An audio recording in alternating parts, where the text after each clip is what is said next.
Եթե քեզ ասեմ, որ հայ գրականության ամենախոշոր անուններից մեկը մի օր փորձել է փողոցի մեջտեղում սպանել մի կնոջ, դու երևի կմտածես առասպել է, կամ չափազանցնում եմ, բայց սա փաստ է։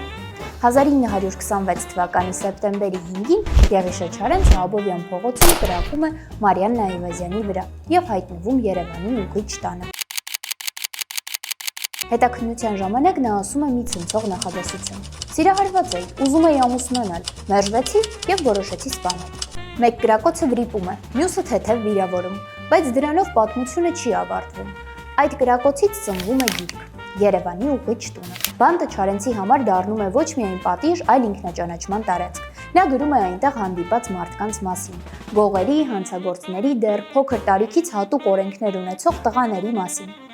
Մտնում է այդ փակ աշխարհի սիրտը ոչ թե որպես դատավոր, այլ որպես դիտող ու հասկանալ փորձող մարդ։ Գրքում կան ձանձրույթ, անքուն գիշերներ, վախ, ազատության կարոտ եւ նույնիսկ այն զգացումը, որ մարդը կարող է սովորել ապրել փակ պատերի ներսում։ Տարօրինակն այն է, որ Չարենցը գրեթե չի խոսում իր հանցանքի մասին, ոչ մի բառ կրակոցի, ոչ մի հիշատակ Մարիաննայի մասին։ Ոմանք դա կապում են գրաքննության հետ, մյուսները նրա ներքին որոշման։ Այդ տարիներին նրա կյանքը ծանր էր, քաղաքական լարվածություն, ընկերների կորուստ, անքննություն, ներքին ճնշում։ Կրակոցը կարծես ոչ թե սպանելու փորձ էր, այլ ներսում կուտակված ինչ-որ բանի պայթյուն։